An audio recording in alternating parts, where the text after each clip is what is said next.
lion. Shall I ever break every chain? Rise up your children and give thanks and praise to the Most High. Conquering lion. Shall I ever break every chain? Rise up your children and give thanks and praise to the Most High.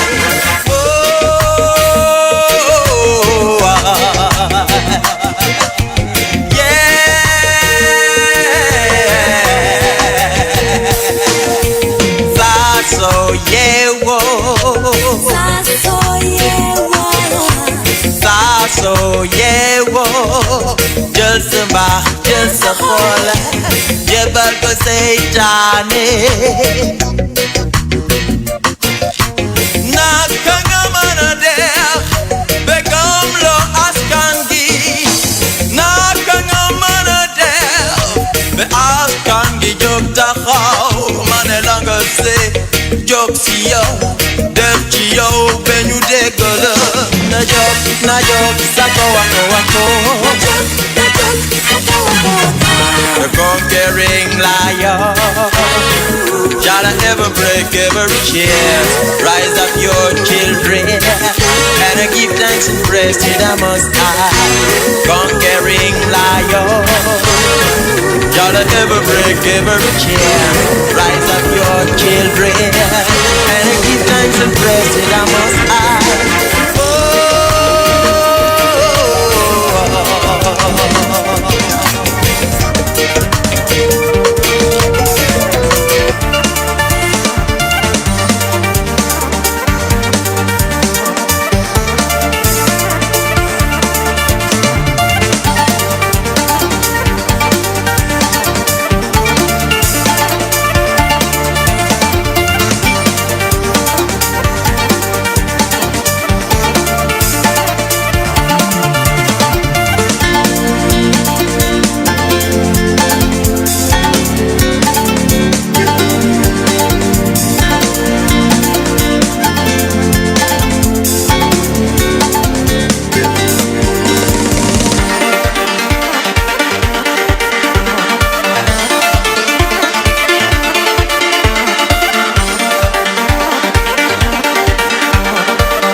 salaamaaleykum mbokki déglukat yéen a ngi ci Zik FM la rajo leader ci Ndakaaru leader tam ci biir diwaan yi ñu am mbégte dikk ak yéen ci jeetaay bi jeetaayu les grandes gueules fii la ñuy waxee sunu xalaat ci xew-xewu réew mi ci xew-xewu jamono mais surtout ci doxalinu Sénégal de manière générale kon nag ñu am mbégte dikkaat ak yéen parce que ñu ngi jóge week-end samedi ak dimanche dañuy bër lundi bi nag ñu fas yéene ñëwaat avec beaucoup plus d'énergie avec également de l'engagement mais surtout au service des auditeurs mais également des internautes ñëpp ñi safoo des médias jaare ko ci rajo bi 89.7 muy auditeurs yi nekk diggante Ndakaaru ak tam diiwaan yi parce que à part la rajo Dakar di Zik FM station régionale yi am na ñu koy fay dégloo am na tam ñuy jaare ci rajo partenaires yi nga xam ne dañuy reprendre at émission bi di ko wisaare feneen fu gën a sore ci biir réew mi mais di nuyuwaale également au passage ñi nga xam ne ay internautes lañu nekk ci Zik FM l'officiel te su ma waxee Zik FM l'officiel ça veut dire que waa Facebook la ñu ngi leen di nuyu di leen gërëm di leen sant bu baax a baax nuyoo communautaire pour tout le monde mais dañuy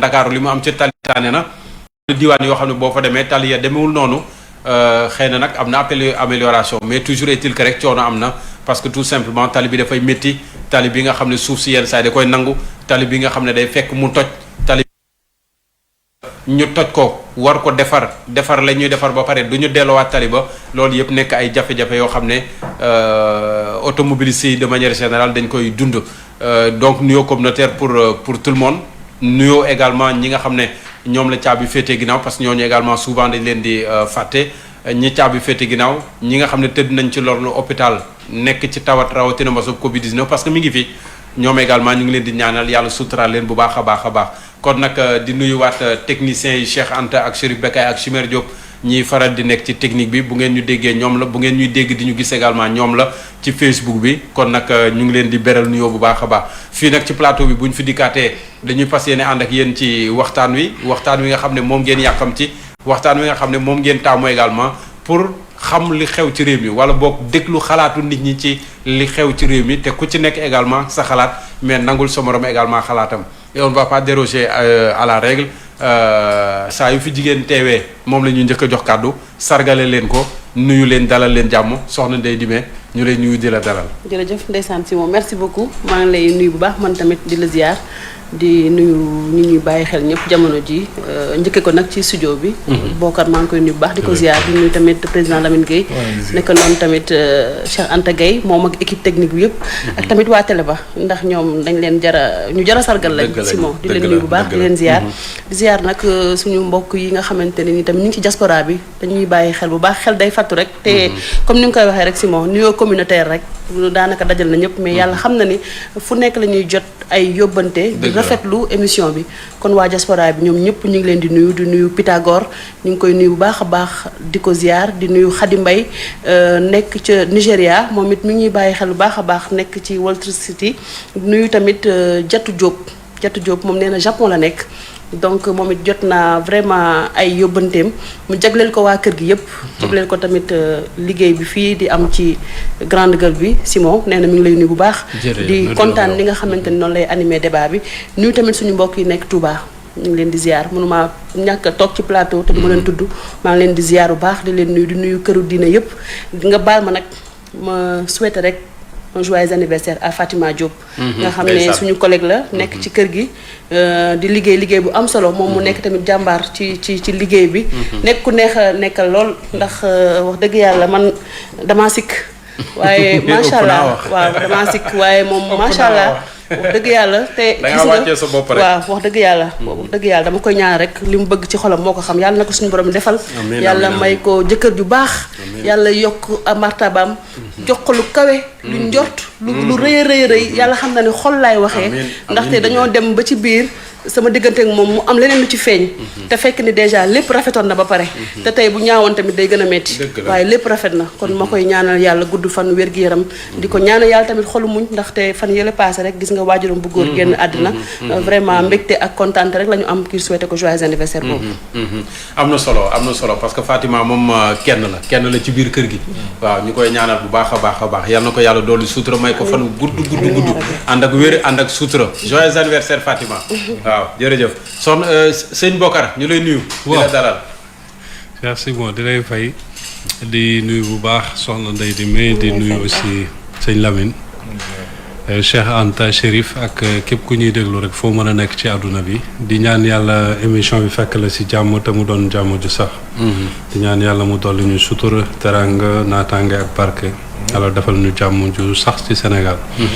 aussi di nuyu bu baax waa Grand Yoff waa HM Patte d'Oie Buldeuse zone 7B bi yëpp. di nuyu aussi waa diaspora bi bu baax a baax. di nuyu waa Fouta à travers tey ba ngeen Tafsir Moustapha ak moo ko Tafsir Balla. di gis nga maa ngi jàkkaarloog tali bi nii.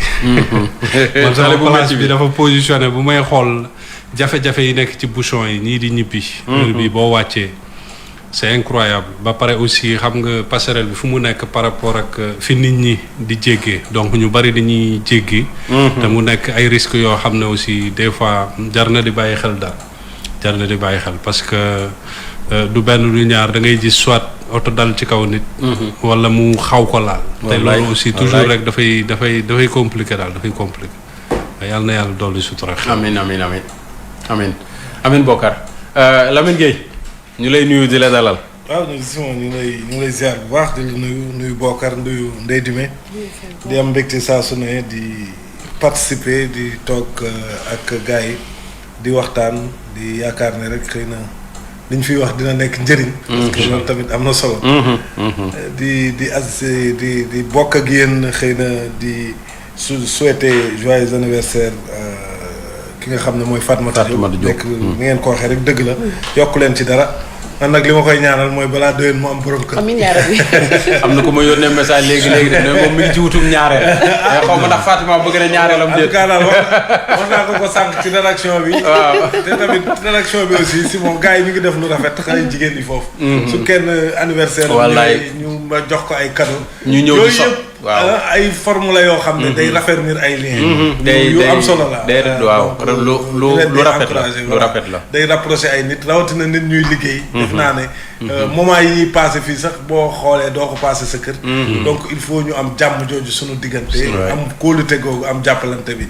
donc c'est très important moom nag nit ku am yar la.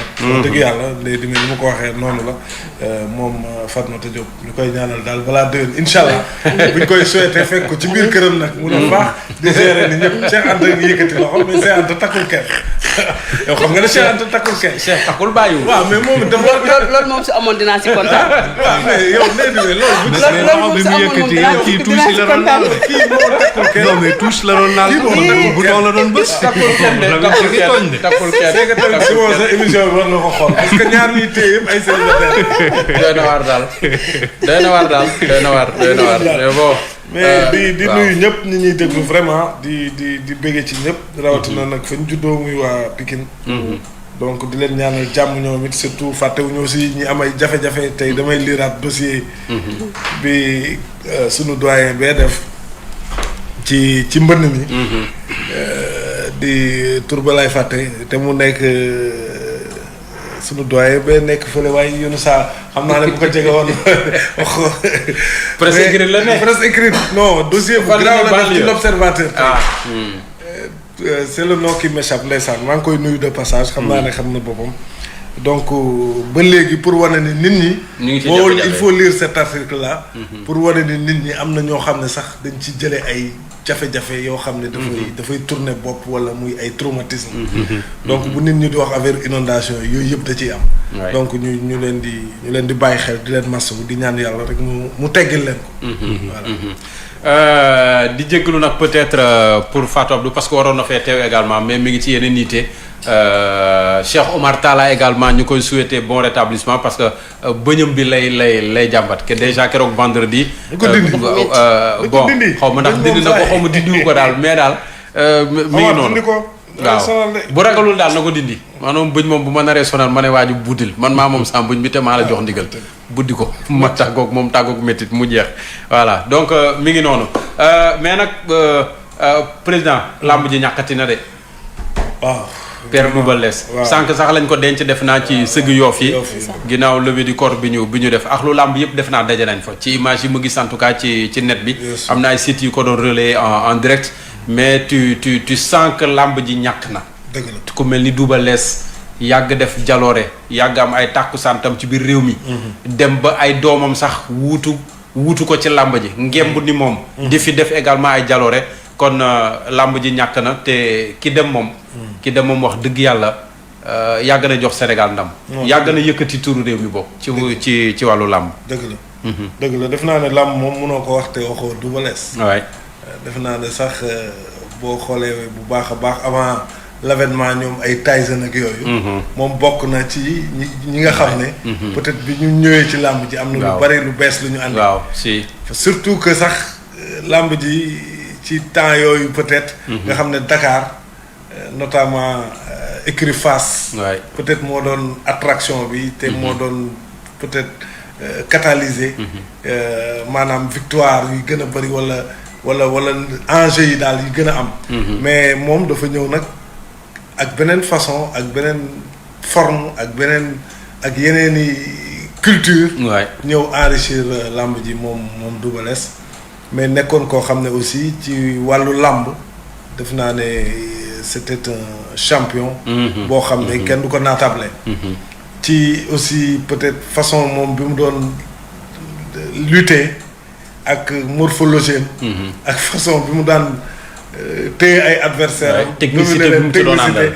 di leen maîtriser ba pare ci kaw après kor leen def naa ne yooyu yëpp moom ay feemam la yoo xam ne moom moo ko àndaale mu nekk loo xam ne aussi dafa ñëw enrichir lamb si au plan technique mais aussi nekk na koo xam ne aussi parce que lamb kenn mënu ko wax te waxoo culture ñu ñëwee aussi dafa àndaale culture la culture du sud dans l'arène loolu tamit nekkaat beneen enrichissement donc moom nit koo xam ne la ahlu lamb mënuñu koo fàtte rawatina nag bi nga xamee ni sax yemul rek ci boppam parce que aussi après fexe na ba moom it ay doomam nekk ay champion mais man maa ngi koy jàpp voilà maa ngi koy jàpp aussi ci franchise am ci ay waxam ci ay position am du ci nëbb maa ngi rappelé wu peut-être tout au début les débuts de Balla Gaye bi nga xamee ni ñoom ñaar peut-être amoon nañu réeroo ci seen i gis-gis ak yooyu moment yooyu sax Balla Gaye n'était pas devenu le Balla Gaye qu'on connaît parce que moment boobu ci la doon am tolof ci la ko Eumeu Sène defe naa daanoon après mais moom vraiment dafa génn wax li mu xalaat ci mbir mi que daal Balla Gaye déggalu ko en quelque sorte que wax ji ci xëy na ci ñenn ñi sax xawoon na ñàggas ci dégg-dégg mais c'était sincère dans voilà ci moom ni mu ko gisee ni mu ko yëgee rek ni mu ko gisee rek la ko waxee loolu franchise la boo xam ne aussi peut-être bu doon ñenn ñi duñ ko def mais moment boobu amoon na incompréhension bu nekkoon digganteem ak doomam il a élevé la voix pour que peut-être Balla Gaye puisse comprendre et revenir xam ne c'est son père lépp lu muy wuti feneen peut-être moom am na ko de par son passé dans l'arène et de par sa connaissance ak ses relations donc defe naa ne loolu bokk na ci li forger Balla Gaye ba finalement mu dem ba mën a nekk roi des arènes donc Double Less defe naa ne ku mag a mag la ci lamb ji man daal maa ngi koy jaale mbokk yëpp di ko jaale Balla Gaye Sa Thiès waaw ak ahlu lamb yëpp mais booy xool aussi ñu ngi perte suñu mag ñi surtout ci wàllu lamb Mbaye Gueye bi mu demee yàggul Mbaye Gueye Double Less boo xoolee li ñu demante à peine un mois donc Boy Bambara auparavant donc il y a toute une génération boo xam ne fi mu nekk nii ñu ngi commencé disparaître ñu leen di ñaanal rek fi ñu jëm dàqal leen foofu àdduna bi ñu jógee ñaan yàlla mu yërëm leen defal leen àjjanay firdaws mais il restera un grand champion de l'arène aussi bien en tant qu'athlète mais également même en dehors dans le management de ses fils gis nañ ne aussi sur ce plan-là aussi il a réussi quand même parce que avoir un Balla Gaye un Sa Thiès dans l'arène je pense que il faut le faire tout à fait Bokar peut-être góor gi également li ñuy mën a ràññee ci moom donte am na doomam di Balla Gaye nga xam ne ak succès bi mu àndal aura bi mu am moom je pense que il est toujours resté le même il est toujours resté le même def na la muy def carrière am peut-être ci làmb ji jeex na mais mu toll peut-être ci phase d'encadrement et peut-être de conseil avec son fils. waaw je pense que loolu. bu doon keneen moom. peut-être dafay bàqoo doomam. d'abord di koy ñaanal yàlla atte ko ci yërmandem xaare ko ci àjjana yi gën a tedd. amiin amiin amiin. parce que ñun souvenir yu ñu am si moom defe naa bu muy bëree peut-être di toll ci digg ndënam ay xale lañ. te jamono yooyu du image yi comme léegi ni nga mën a seetaanee image yu télé làmb rajo la woon peut-être ak ay photo affaire yu. waaw li ñu ko gën a man personnellement defe naa lutte gréco-romaine. daan naa ko ci gis après quoi ba nga xam ne nekk na plusieurs fois champion d'Afrique et puis mook benn égyptien ñoo daan daje finale souvent. loolu bon si sama ay souvenirs u xale maa ngi koy rappelé wu. et il a été am na benn finale sax day am problème mu genou. mais terewul après moom mooy gagné. donc c'était un champion. et aussi côté franchise bi ngay wax comme par hasard il y a quelques jours man ak suma grand frère dañ doon waxtaan ci affaire lutte nii rek Mbaye Guèye ba tudd Mbaye Guèye. may nettali ma koy ne man dama seetaan benn émission en France laa ko seetaanee woon xaw ma ci ban chaîne la nag ñu invité ci plateau bi Mbaye Guèye ak Double Less léegi Double Less di expliquer rencontre am ak Mbaye Guèye en Gambie. wax nu mu ñëwee ci Mbaye Guèye après Mbaye Guèye indi ko ànd ak moom ñu ñëw mu nekk face seen kër affaire yooyu. di wax ne fa la nekk ba après ni mu génnee. défier ko ak yu demee noonu. ba ci plateau ba ma naan mais pas yi ñoom kii bu ñu amoon en fait c'est-à-dire loolu. bu doon tey la ñun si suñu génération. fu ñu jàkkaarloo ma wax la ko ne la non mës naa la defal nangam wala. mais jour boobu c'était une découverte boo xam ne ci man. parce que mosuma ko dégg fan. donc ce qui veut dire que ni ñoom et il l'a fait avec humour di nettali bi mu ko défier et à l'époque tension bi ñu ko dund c'était apparemment extraordinaire jamono yooyu. bëre Mbaye Guèye Double Less man maa ngi fàttaliku benn poster bu ñu ci amoon en noir et blanc ndax combat bi kenn musul xam ku daal. dafa naa ki lañ defoon xaw ma nu ñu koy atee njaax. parce que kii ñoom ñaar ñëpp ñu ngi waaw.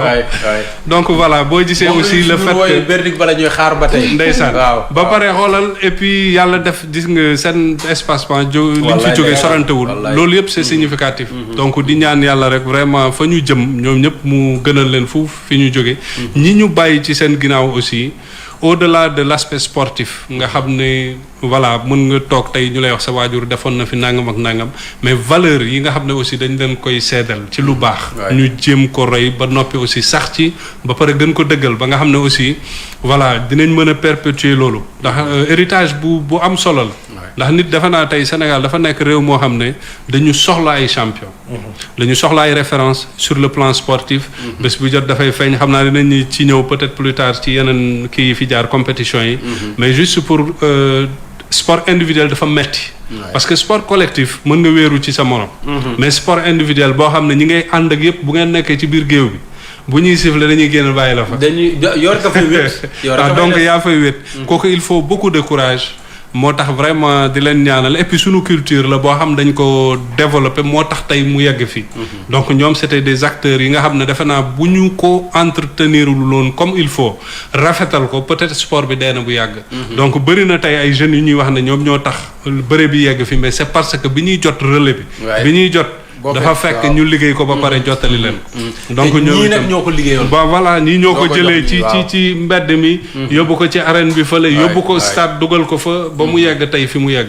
donc vraiment di leen ba pare aussi ñu leen di gën a bàyyi xel mooy fédération bi ci wàllu sport ñu jël leen aussi ñoom xam nga nañ leen di jàng daal. parce que man j'ai l'impression combat ak Mbaye Guèye sax moom la ñu njëkk dugal ci stade.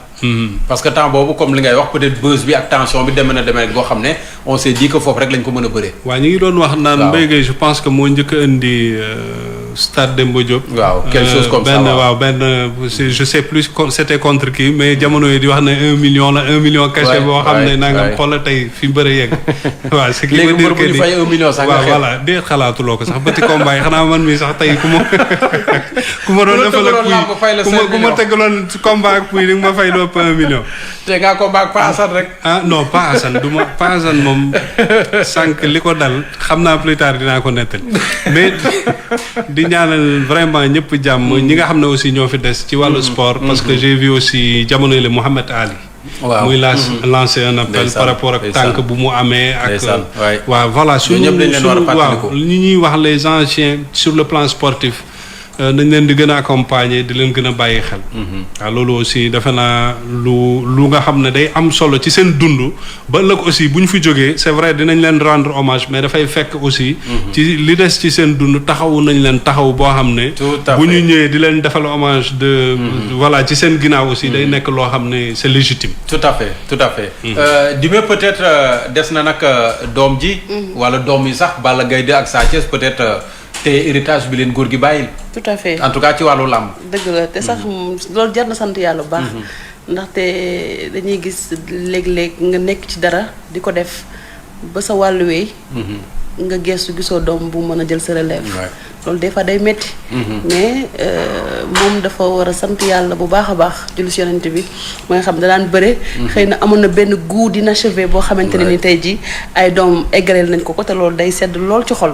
donc ñu koy ñaanal yàlla d'abord yàlla na ko yàlla xare àjjana. amiin amiin yàlla na rëccu lépp lu mu fi doon def ci barke Seydina Mouhamed.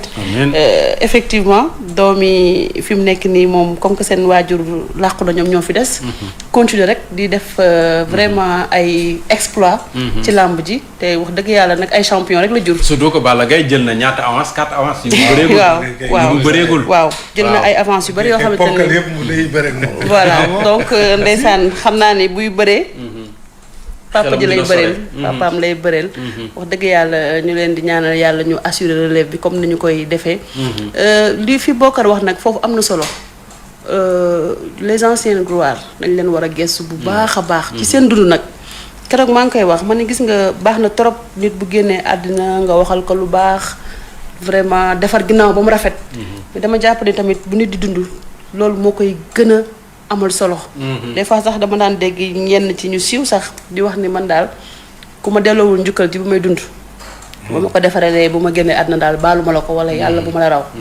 donc kon nañu bàyyi xel ñi nga xam ne dañoo siggil Sénégal dañoo sagal Sénégal. dañoo. ci discipline ba ñu nekk dañ faa wane seen bopp def fa seeni preuve ñooñu nañ leen sargal delloo leen njukkal. ndax gis nañu tey ji ay mbëru làmb yu bëri ñu ngi nekk ci situation de précarité bu metti ci situation bu difficile am na ñoo xamante ne ni laataa ñuy génn àddina dañ doon am sax problème mu jënd ordonnance. ci jamono joo xamante ne nii ñu ngi wax ni CNG denc na koppar gu bëri yoo xam ne dañ ko jëlee ci mbër yi. donc te loolu tamit dafa war a dellu si mbër yi. donc man loolu plaidoyer boo xamante ni dama ko doon wax dëgg yàlla lancé parce que yàgg nañ ñu bégal. tey sa matin rek maa ngi déglu Siré nga xam ni mosuma koo gis dama koy seetaan rek. chaque matin. di nuyu bu baax a baax waa équipe matinale bi yëpp nag ñoom ñëpp. ñu ngi def liggéey bu am solo suba teel gi. tey maa ngi ko dégg muy wax ni man mosuma xam sax ni Gune Ngaay mbiskit la woon mosuma ko xam. tey gisuma waaw mbiskitu Gune Ngaay. waaw tey laa ko dégg mu koy leeral ni mbiskitu Gune Ngaay yi. effigie wu moom kii génn àddina. moom moo ci nekkoon Double Less moom moo nekkoon ci mbiskit boobu tey suba bi ñu koy expliqué waat donc wax dëgg yàlla xam nga ku dem ba nga nekk ci ay photo bus wala ci ay affiche wala ci ay cahier ñooñu wax dëgg yàlla rek waruñu yem foofu ak ñoom war nañ leen gën a delloo njukkal bu baax a baax te tamit di lancer waat tamit nag appel ñi nga xam ne ñoo yore làmb ji parce que wax dëgg yàlla léeg-léeg ñu gis agression am bu làmb gi tojee ñun ñëpp di kaas di ko ñaawlu mais tamit nañu xalaat ni tamit ni am na ñu bëri ñoo xamante ni tamit ci la ñuy jëlee lu ñuy yoree seen njaboot donc may ñaan bu fekkente ne nii mën nañu ubbiwaat làmb ji ñu respecter mesures barrières yi te def ko aussi tamit ci yar ak teggin parce que bëri na tey lu bëri lu ñuy reprocher mbër yi ni violence la respecté wuñu nit ñi et cetera peut-être que du ñoom mais xëy na des fois seen entourage la des fois tamit ñu gis làmb ji bu tojee ñu daan sa mbër nga am noo comporté woo donc ñu jar a bàyyi xel lañ parce que à chaque fois dañuy faral di dégg économistes yi di wax ni le président Macky Sall dafa war a bàyyi xel bu baax a baax secteur informel bi donc làmb ji tamit dañu ci bokk. parce donc que bu nawetaan bi demee bay organiser ay compétition surtout phase nationale yi instant bi pourquoi pas làmb ji également ñu may leen benn fenêtre bu ndaw. voilà bu mën a organiser te wax dëgg yàlla Gaston Mbengue defoon na ay effort. gis nga proposition bi mu defoon wax ni 5000 spectateurs. mën nañu dugg ci làmb ji respecter toutes les mesures barrières. ba pare sax ñu demander à ce que tamit ku vacciné wul doo dugg làmb ja donc effort yooyu tamit promoteur yi di def pour jàppale xale yi état bi tamit war nañu xool ñooñu nga xamante ne ñu ngi jàppale secteur boobu su ko defee ñu ubbiwaat làmb ji ñu gën a nag wax dëgg yàlla insister aussi tamit sur la discipline ndax lépp lu ñuy def te amul discipline tamit du dem fenn peut-être hommage bi nga doon wax sànq Lamine pourrait venir du CNG parce que boo xoolee at yi ñu génn magi làmb ji ñi dem ñu ngi déjà sur la photo rek maa ngi gisaat Balla Gaye moom it jiitu na leen pourquoi pas organiser une journée du souvenir pour les anciens les anciennes gloires de la lutte peut-être loolu CNG mën na ci commencer réfléchir non dëgg la parce que comme ñoom ren dañu initier di am ay journée ak yooyu je pense que war nañ ko intégrer pour mën a fàttalikuwaat ñi nga xam ne xëy na ñoom mën nañ leen tuddee les précurseurs de la lutte parce que tey jii bu mbër di fayeeku ay millions et je pense que aussi c'est grâce à ces gens-là Double Less Mbaye Guèye Boy Bambara et tous les autres parce que nag ñoom dëgg-dëgg ñoom ñoo lancé lamb ji xëy na ñoom sax ñoo ko lancé mais dëgg-dëgg li ci xale yii mën a for tey ñoom foruñu ko ci woon pourtant ñoom ñoo tax ba affaire bi yegg fii ñoo ko tax mu yegg fii donc mais leneen li moom day dime laal na lu am solo waxuma la sax làmb ji mais on doit réfléchir sur nos sportifs en général surtout sportifs yi nga xam ne dañu dem ba am statut international parce que Double Less était international parce que représentait le Sénégal tey jii am na yeneen mbër yoo xam ne voilà ay internationaux lañu soo xoolee yeneen disciplines yi y a des gens qui ont tellement fait pour le Sénégal mais tey ils se retrouvent dans des situations yi nga xam ne yu dramatique la parce que ñun ñëpp xam nañ ne aussi le sport en Afrique c'est pas comme le sport en Europe ou aux États-Unis nga xam ne boo yeggee ci yenn niveau yi vraiment di nga nekk à l'abri du besoin mais fii da ngay nekk sax benn waay bu siiw boo xam ne da ngay représenter sa dëkk mais yàlla xam na ne sa loxo du jot sa ginnaaw am na ay temps nag doon nañ ci waxtaan au niveau de la famille sportive pour voir quelle formule je sais que au niveau du ministère des sports c'est toujours en gestation cette idée-là ñii ñu ngi naan fonds ñii ñu ngi naan yeneen forme mais comment mettre en place benn structure boo xam ne wala benn fonds boo xam ne dina mën a permettre képp koo xam ne dafa am jafe-jafe rawatina koo xam ne il a servi les couleurs du pays ñu mën koo jàppale ba nga xam ne peut-être ay problème ordonnance parce que mënoo nekk quand même international bi ci bi ngay am sa doole dem ba jëmmi jamono sa loxo jotul sa ginnaaw ngay am problème ku la jëndal ordonnance je pense que yooyu war nañ ci réfléchir pour xool vraiment yan réponse moo adapté ba nga xam ne waxuma la sax bu ñu mënee bañ a yegg sax ci fonds d'appui ou fonds d'aide bu ñu fexee ba yow boo xasee yegg yenn niveau yi que l'État puisse t'accompagner pour que yow sa bopp nga nekk à l'abri du besoin au moins pour t'accomplir parce que aussi tey sport nekkatul fa rek nekkatul tàggat yaram pour le plaisir je pense que c'est devenu aussi ça génère énormément de ressources donc état yi ko comprendre yëpp tey jii dañ ko jël daal di ko def au cœur des politiques et je pense que fii Sénégal war nañu commencer réfléchir noonu ba nga xam ne muy mbër di basketteur di beneen discipline vraiment boo percé ba yegg yenn niveau yi au moins mu am benn statut boo xam ne au plan financier di nga ko am ba doo soxla yenn jafe c'est vrai loolu je pense que loolu ni ngi koy formaliser depuis le départ bi ngay nekk en activité ci sa cachet yi ngay am ñuy cotiser parce que tamit caisse de sécurité sociale bu ñu ko defar leen ba nga xam ne aussi dinañ mën di cotiser ñoom pour ëllëg seen retraite parce que tamit je ne pense pas que est-ce que mbër yi am nañu retraite jeex na est-ce que am nañu aussi voilà ci côté santé bi mooy la carrière bi dafa gàtt mais c'est comme les footballeurs ak yooyu c'est-à-dire ñooñu seen cachet yi 10-15 ans par exemple tey boo amee un cachet de 10 millions war na peut-être am benn somme bi nga xam ne kii fayeeku 100 000 bu fekkee 5 000 lañ koy jël wala 1000 francs yow ñu jël la par exemple benn 10 millions wala benn 1 million et cetera mais ëllëg dañ la koy joxaat c'est-à-dire boo demee ba benn moment nga dem retraite wala yooyu dinañ la mën a faj dinañ la mën mën a toppatoo. mais ci kaw aussi nit ñi dès le départ parce que encadrement bi foofu la problème bi nekk le nombre de licenciés ci sport bi. parce que dañuy wax on parle de milliers de jeunes yi nga xam ne tey ce sont des lutteurs. mais écurie boo dem peut-être benn wala ñaari mbër ñoo ci am tuuti teranga. combat tout le reste. c'est ça. voilà duñ ci génn mooy li nga doon wax sànq que ni des fois sax peut-être mën na indi yeneen affaire ak yooyu. et agence de sécurité yi des fois aussi dañuy recruter ci jeunes yooyu. mais dina gën a baax ci fédération bi defe naa ak ministère sport bi ñu réfléchir ci ba nga xam ne sur le plan social quand même dinañ am solution parce que comme ça se fait ailleurs nga xam déjà sax indi médaille d'or ci pour dëkk.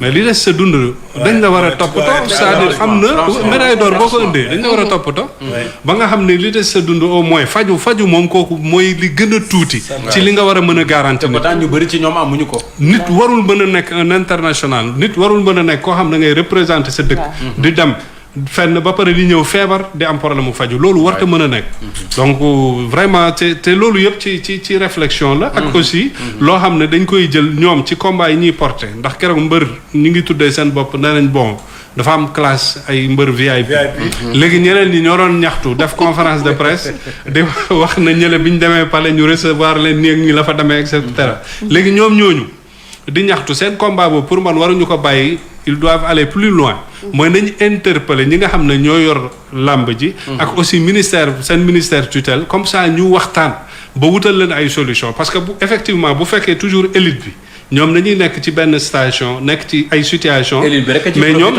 seen bopp rek la ñuy lijjanti léegi ñi ci suuf ñoom dañ porter seen combat jusqu'au bout ba nga xam ne dinañ leen reconnaître parce que tant que reconnaître luñ leen aussi voilà fu ñuy mujjee dafay xaw a lépp sax kenn mënu ko wax peut-être que les VIP comme on les appelle Balla Gaye Eumeu Sène Boy Niang ñooñu nga xam ne voilà ñu ngi ci élite bi ñu ngi ci kaw amuñu problème boobu mais tey ñi ci suuf nga xam ne xamaguñ leen pour ñu am combat sax c'est un problème bu rëy déjà am na ay temps sax ñu ngi fi doon wax ne pour waa ji tëggal la combat sax yow da ngay accepter jël billets yi c'est-à-dire tu prends des billets yow yaay dem jaayal ko sa bopp waa ji bu la ko xasee jox dala koy defalke donc yow yaa koy jaay donc c'est comme si tu commandais à avoir un combat ñooñu nag booy xool seen combat soo defee ratio bi duñ ci am dara au contraire c'est eux sax ñoom ñooy débourser ci seen nit yeeg ci seen kii pour ñoom pour def ci léegi nag ñoom benn objectif la ñuy am arriver au sommet mais tout en sachant que tout le monde ne peut pas arriver au sommet nañu bëre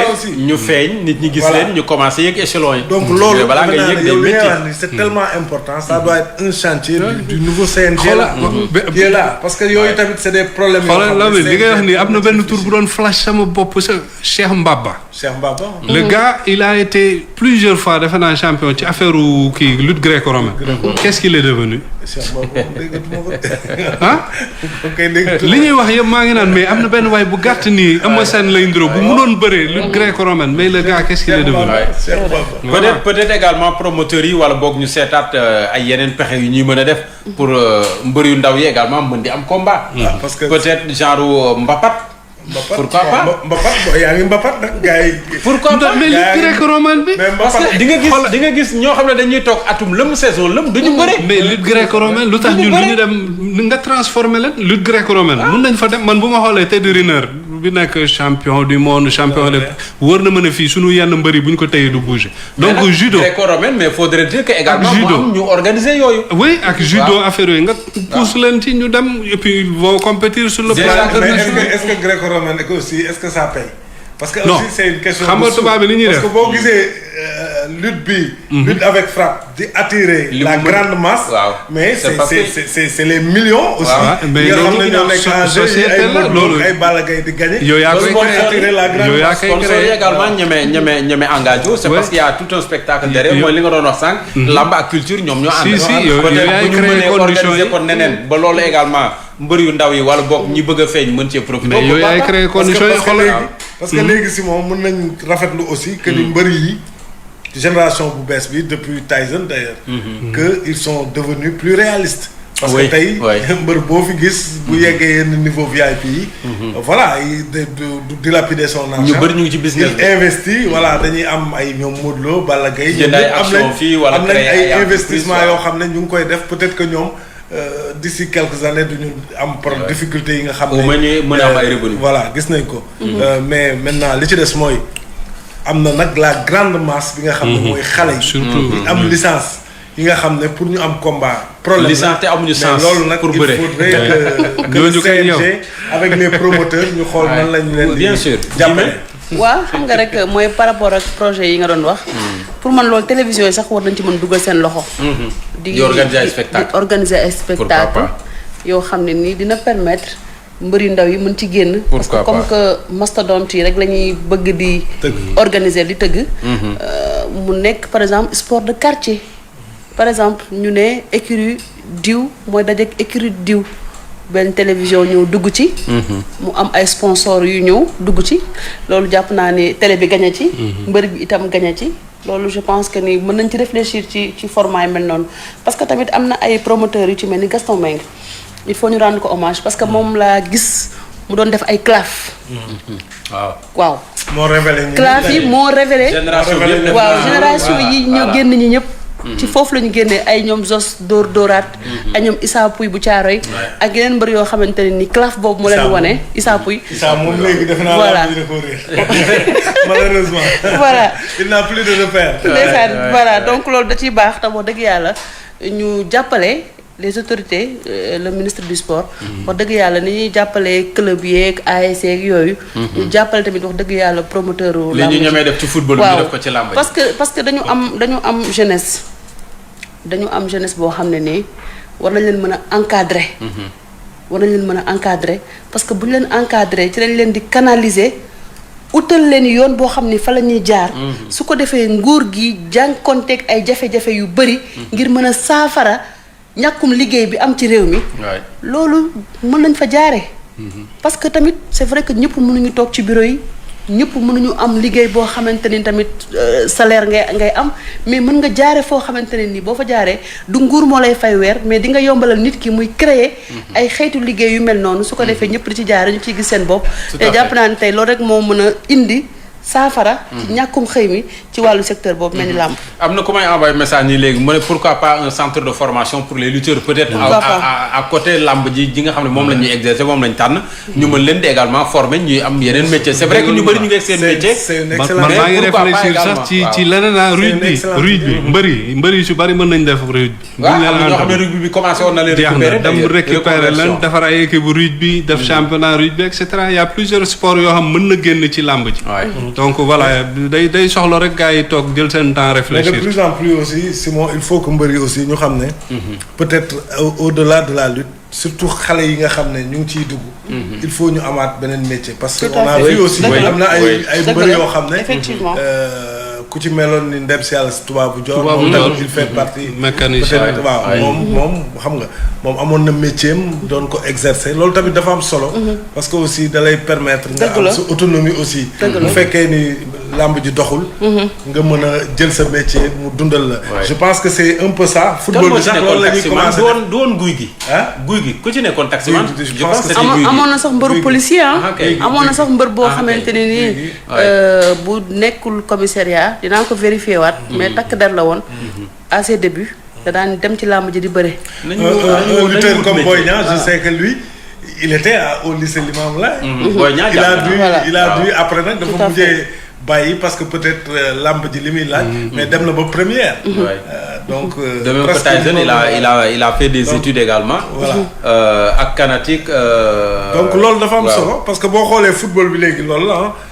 parce que dañuy def sport étude soo demee ay génération foot ay jàmbaar ay Dakar Sacré-Cœur dañuy exiger xale bi muy jàng en même temps parce que aussi xam nañ ne ñoom tout le monde ne peut pas réussir dans le foot wala dans la lutte léegi nag à côté il faut nga continuer soit def say études wala bu fekkee jàngoo aussi ñu mën la jàngal métier idée ndey dime bi foofu la amee solo xam nga si moom moo ko wax pourquoi pas créer des centres xool xale yi nga xam ne ils sont intéressés par la lutte jàngatuñu ñu xool ak sax la nouvelle orientation bi gouvernement bi jël sur les métiers et autres ñu mën leen fa teel a orienté bi nga xam ne bu ñuy génn bu làmb ji doxul ñu am seen métier boo xam ne dina leen mën a permettre au moins je pense que loolu moom surtout américains yi boobu moom da ngay copier américains yi rek ñoom boo xoolee seen système ba si seen artistes yi sax.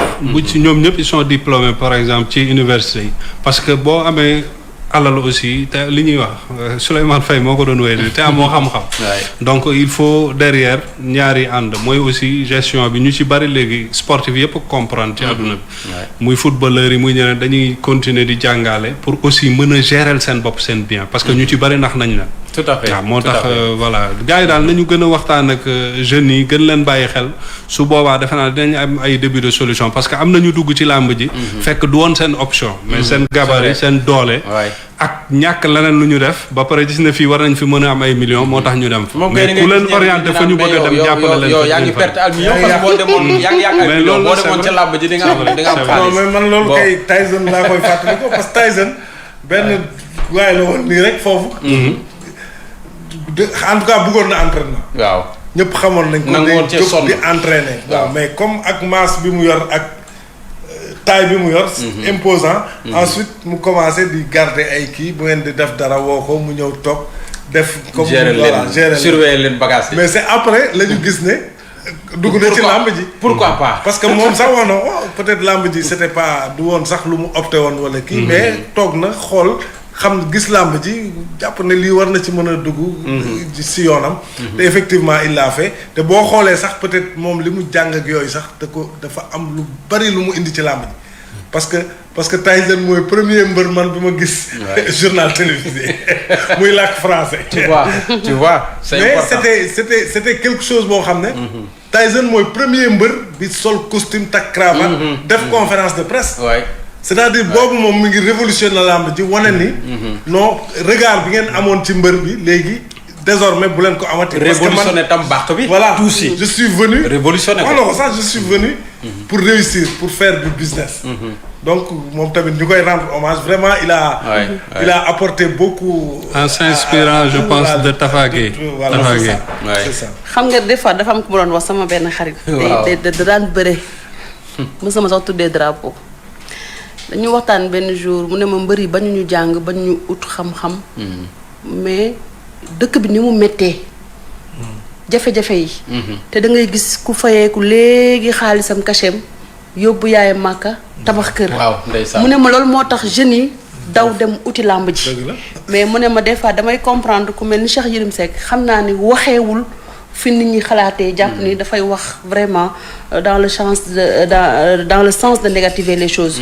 mais juste bu ñu nee école yi mooy priorité d'accord mais mu ne ma il faut ñu comprendre aussi que ni bu ñu tëbee tëb rek xale yi ni dañu bëgg a dem nekk mbër c'est pas parce que bëgguñu jàng am avenir wala bëgguñu jàng mais millions yi ñuy tudd ci làmb ji ak précarité yi ñuy dund ci seen kër yi nga xam ni boo añee des fois pour nga def reer day nekk difficulté loolu moo gën a tax moo tax wax dëgg yàlla maa ngi yaakaar ni lii fi génn ci ay xalaat autorités yi ñu ngi ñuy déglu te nañu ko jëfee parce que man dama jàpp ni tey jeunesse bi ñoom ñoo sonal autorités yi ci utum xëy donc lépp lu ñu jàpp ni proposition bi bu ñu ko defee dinañ ci génn nañu ko jëfee te bañ ñoo jox beneen nopp bu xaw a déggul bi peut-être également corriger les disparités parce que Lamine Pane boo xoolee ci ñi ñuy tuddee les ténors ñi fi jóge diiwaan yi bëriwut peut-être à part Bombardier kan moo fi jóge beneen région bu dul en tout cas ku am base beneen région bu dul Dakar bëriwut y a une grosse disparité parce que peut-être business bi yëpp Dakar la on oublie parfois les régions itam am nañu ay peut-être de potentiel champion waaw Tapha Tine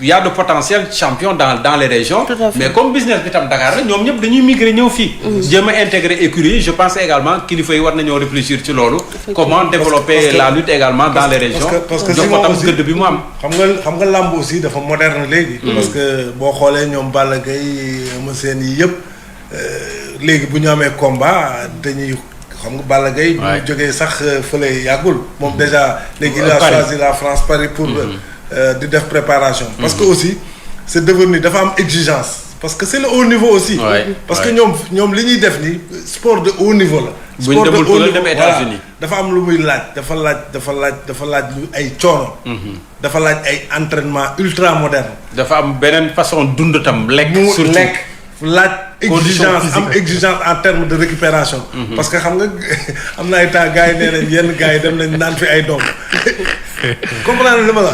muy am na ci mbër yoo xam ne xaw nañ faa jaare sax. xam nga yàq seen yaram.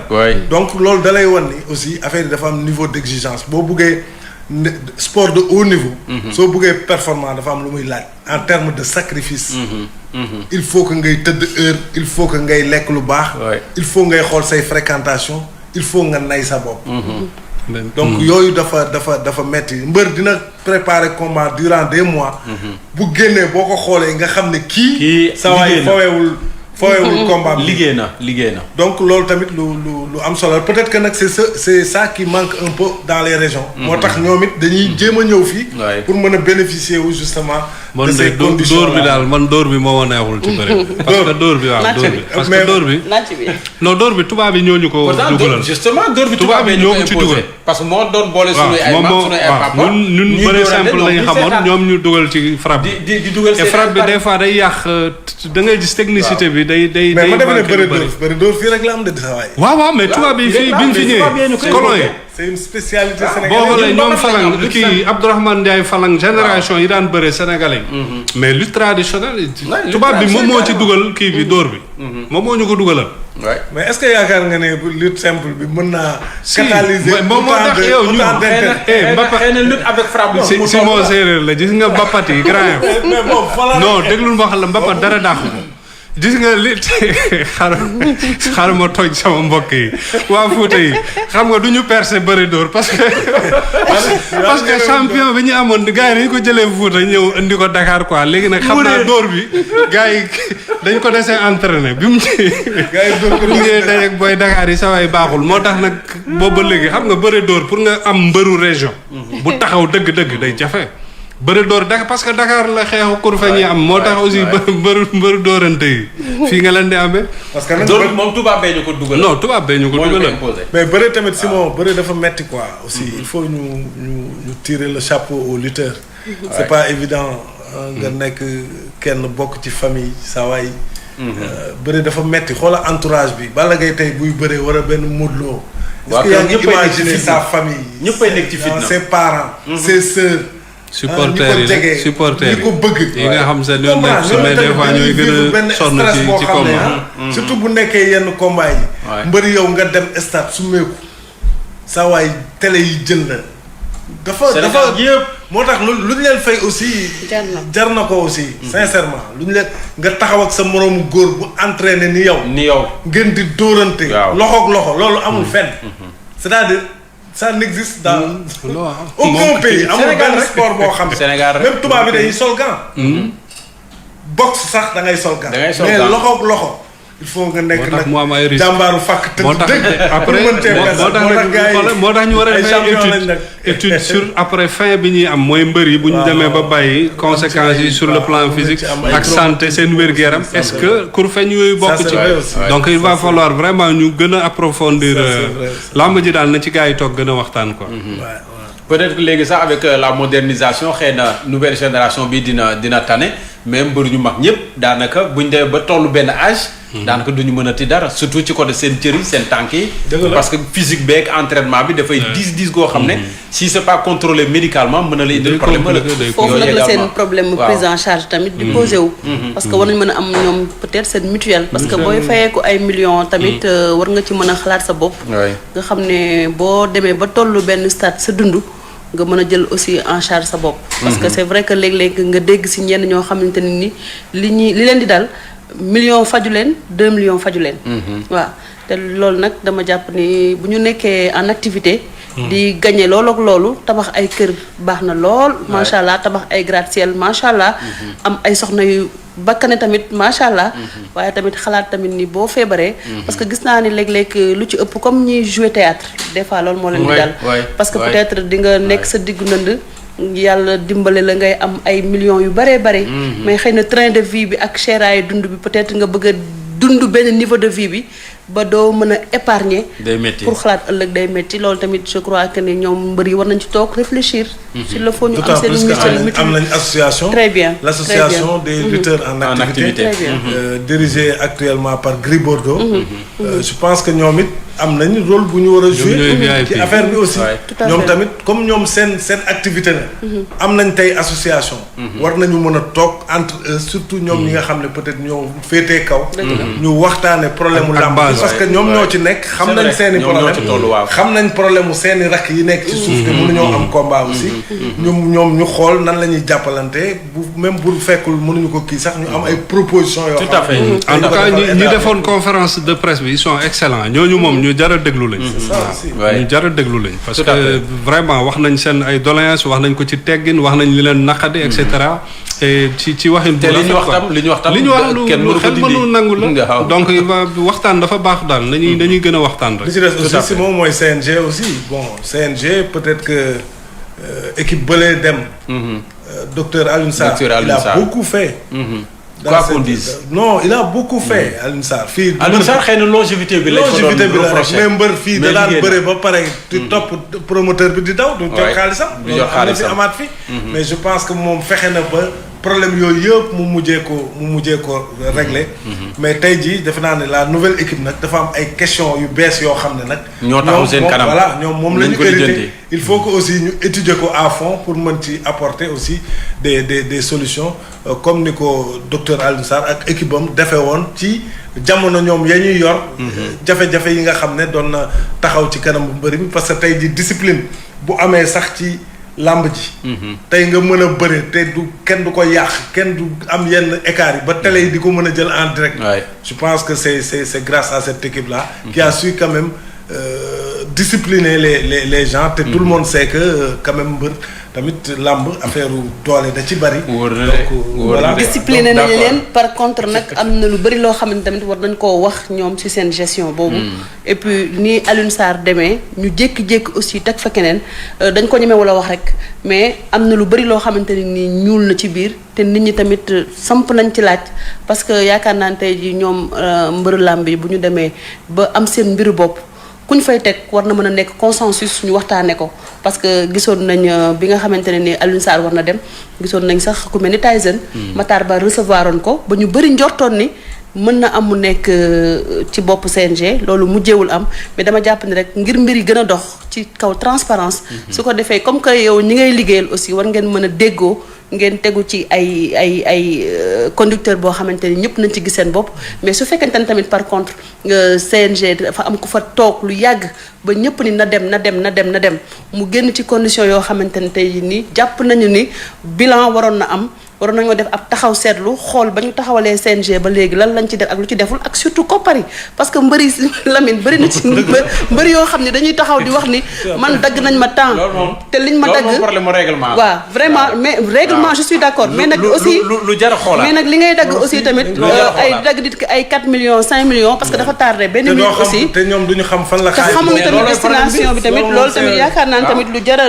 lijjanti la tamit aussi d'accord loolu moom lu am solo ngay wax parce que aussi nit ki booy dagg xaalisam au moins xanaa di nga ko rendre compte ne ko li ma la daggoon fee la dem. dagg bi sax dafa bëri man xam nga lan laa d'accord waaw CNG dafa war di publier rapport am. comme da nga am yow koppar yoo xam ne da nga koy gérer te du sa yëf. su at mi jeexee war nga publier rapport yi. bu ko deful bu dee comme ni ko règlement bi waxee ministère la koy jox. ministère mu publier ko. bu gouvernement bi doon def li nga wax rek ñi ci topp ñëpp def la. bu fekkee ci kaw sawaay dafa lëndëm ko ci suuf gën a Bira am na liggéey. Bira sama grand bi moom am na liggéey. bon ñu dem publicité ñëwaat Cheikh Anta à tout à l'heure inchallah.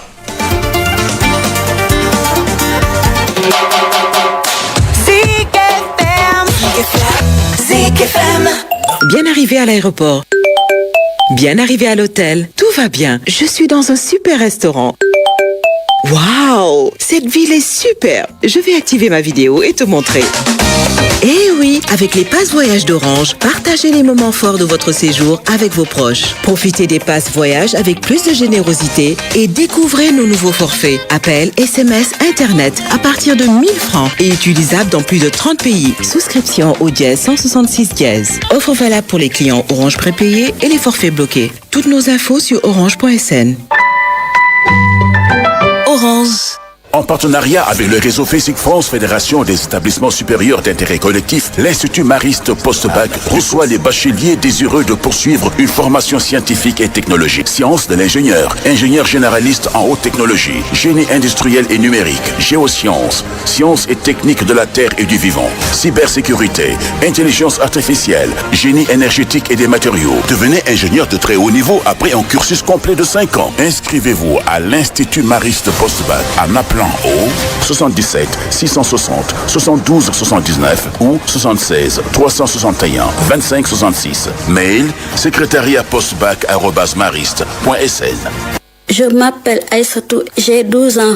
J'aimais bien l'école et je travaillais très bien aussi. Mais un jour, j'ai été victime de viol sur le chemin de l'école. Je suis tombée enceinte. J'ai eu 9 mois de grossesse très dure, un accouchement très difficile avec une fistule. Aujourd'hui, mon enfant est né, mais je ne vais plus à l'école. Mes rêves sont brisés. Je suis une enfant qui doit s'occuper de son enfant. L'avortement médicalisé en cas de viol ou d'inceste sauve des vies. Parlons-en. Opération bindu ji ci liste électorale yi bu fekkee ne le 22 janvier 2022 dina fekk nga matal 18 ans sëkk alors jógal bindu ji ci liste électorale yi demal ci sa commune ba nga dëkk wala préfecture wala sous-préfecture yóbbaaleel sa certificat de résidence ak sa carte d'identité boo amul carte d'identité yow jeune bi demal wuti ko te defal attention ngir ñu bañ la ca bindal ne peut pas voter. yéen jeunesse bu Sénégal réew mi moo leen soxla ndax yéen a ko war a liggéey kon balaa le 14 septembre dem leen bindu ji ci liste électorale yi ndax nag lu jeune mën a def kenn du ko dénk mag bu leen bàyyi kenn di décider ci seen place jeunes yu Sénégal jóg leen bindu ji ay ca Fall takku jóg message bi Bougane Gueye Dany di administrateur de société moo leen ko baaxee. Zik FM.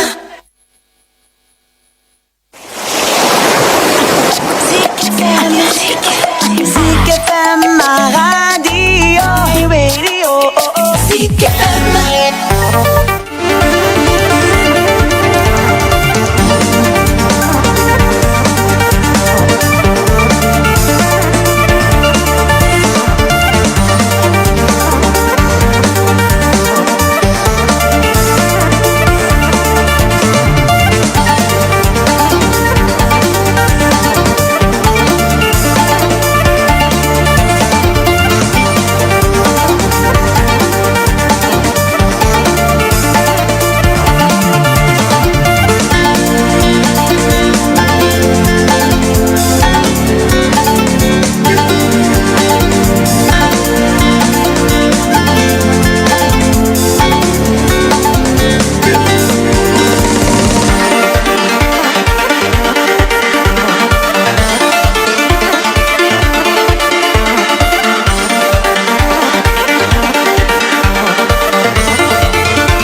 jërëjëf Cheikh Anta jërëjëf Chérif Bekkaay jërëjëf waa service commercial jërëjëf également annonceurs yi ñu dikkaat nag ci jeeta bi mais def naa yéen a ngi ne dafa am benn poñ bu ñu fàtte surtout ci contexte élection bi.